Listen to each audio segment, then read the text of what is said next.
পশ্চিমবঙ্গের চলচ্চিত্র জগতের শিল্পীরা যৌন হেনস্থার অভিযোগ। তুমি দেখবে এই সোহম হরলিক্সের পার্টি, তারা বলছে পুলিশ আছে বলেই শহরে মেয়েরা সুস্থ আছে।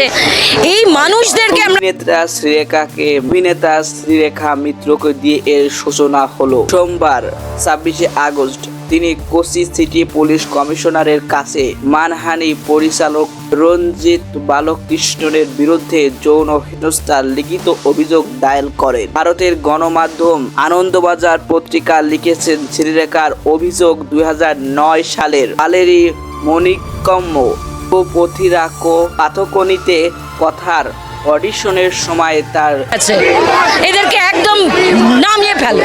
এটা আমরা কি জানি এই অভিনেত্রী শ্রীরেখার আসলে কি হয়েছিল? তিনি কি আসলে যৌন হেনস্থা হয়েছিল? আসলে আমরা এই ভিডিওতে সম্পূর্ণ জানবো। ভিডিওটা অল্প সময় হবে, তবে বলে রাখি বন্ধুরা, এই অভিনেত্রী শ্রীরেখা যৌন হয়রানি এবং বিভিন্ন শিকার তিনি কি প্রতিরোধ জানিয়েছেন এবং তিনি সমাজে একটি বিস্তারিত ঘটনা তুলে ধরবো। তিনি সমাজে অনেক মূল্যবান বক্তব্য রেখেছেন, আর বক্তব্যটাও শোনাবো বন্ধুরা। তার আগে বলে রাখি, চ্যানেলটাকে অবশ্যই সাবস্ক্রাইব করে রাখবে। সাবস্ক্রাইব করলে আমরা ভিডিও তৈরি করতে মোটিভেট হব, আর তোমরা এরকম নিত্যনৈতিক ভালো ভিডিও পেতে থাকবে। আর মিস্টার অ্যাম্বিশন চ্যানেলটা অবশ্যই সাবস্ক্রাইব করতে ভুলবেন। সাম্প্রতিক মামলা চলচ্চিত্র জগতের মহিলা শিল্পীদের উপর নির্যাতন বা হেনস্থার অভিযোগের ভিত্তিতে রিপোর্ট পেশ করেছেন হেমা কমিশনের। চলচ্চিত্র জগতের শুরু হয়েছে নড়াচড়া। কয়েক আগে বাংলা চলচ্চিত্র জগতের পশ্চিম মুখ শ্রীরেখার মানহানি পরিচয় রঞ্জিত বালকৃষ্ণের বিরুদ্ধে হেনস্থার অভিযোগ দিয়েছেন সংবাদ মাধ্যম। বলেন, যেই বাবা মা তার মেয়ের এই যন্ত্রণা ঘরের দিকে ছবি গল্প বলার জন্য আমি ভাবলাম ভিডিও এড়ানোর জন্য তিনি ডাকছেন। বেশ অন্ধকার ছিল। আমি ঘরের বারান্দায় দাঁড়িয়ে সিনেমাটোগ্রাফারের সঙ্গে কথা বলছিলাম।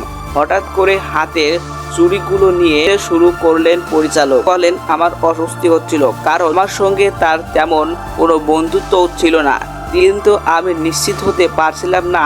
তারপরে তিনি আমার ঘাড়ে ও হাত দিতে শুরু করেন। সঙ্গে সঙ্গে আমি সেই ঘর থেকে বেরিয়ে যাই। প্রাথমিক অভিযোগ অস্বীকার করলেও 24 ঘন্টার মধ্যে সরকারি সংস্থা কেরালা চলচ্চিত্র একাডেমি থেকে পদত্যাগ করেছিলেন পরিচালক। সংবাদ মাধ্যমে মুখ খোলার পাশাপাশি এবার শ্রীরেখা আইনি পদক্ষেপ করলেন।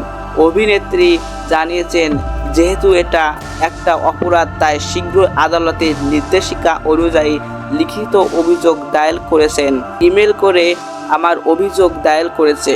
এদিকে সন্ধ্যা 6টায় সমাজ মাধ্যম বাংলা চলচ্চিত্র জগতে ঘটে যাওয়া হেনস্থার মাধ্যমে বা হেনস্থার মুখ খুললেন অভিনেত্রীর। হেনস্থার বিরুদ্ধে চোখ খুললেন রীতা ভাটি চক্রবর্তী। রাজ্যের মুখ্যমন্ত্রী মমতা ব্যানার্জির ইনস্টাগ্রাম হ্যান্ডলকে উল্লেখ করে তিনি অভিযোগ জানিয়েছেন মমতা ব্যানার্জির ইনস্টাগ্রাম অ্যাকাউন্ট। তার আবেদন যাতে বাংলা চলচ্চিত্র হেনস্থা অস্বীকার দুর্নীতি মামলার বিরুদ্ধে অভিযোগ দ্রুত দায়ের করা হয় এবং দ্রুত সাক্ষী পেশ করে তাদেরকে শাস্তি দেওয়া হয় এবং চলচ্চিত্র জগৎটাকে জানে সুন্দর করে এবং কর্মসংস্থানকৃত তৈরি করা হয়।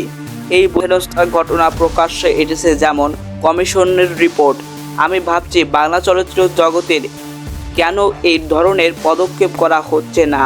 প্রায় এরকম করে একই ধরনের ঘটনা আমার সঙ্গেও ঘটেছে, আরও কয়েকজন কালীপাড়ার অভিনেত্রীর সঙ্গে ঘটেছে। বাড়ি সরাসরি নিশানায় রয়েছে বাংলা চলচ্চিত্র জগতের নায়ক, পরিচালক থেকে প্রযোজক। ভিডিওটা এটাই ছিল। ভিডিওটা যদি দেখে ভালো লাগে তাহলে অবশ্যই চ্যানেলটাকে সাবস্ক্রাইব করতে ভুলবে না, আর সাথে সাথে শেয়ার এবং লাইক করে দেবে। এই পর্যন্ত, ধন্যবাদ। পরবর্তী ভিডিও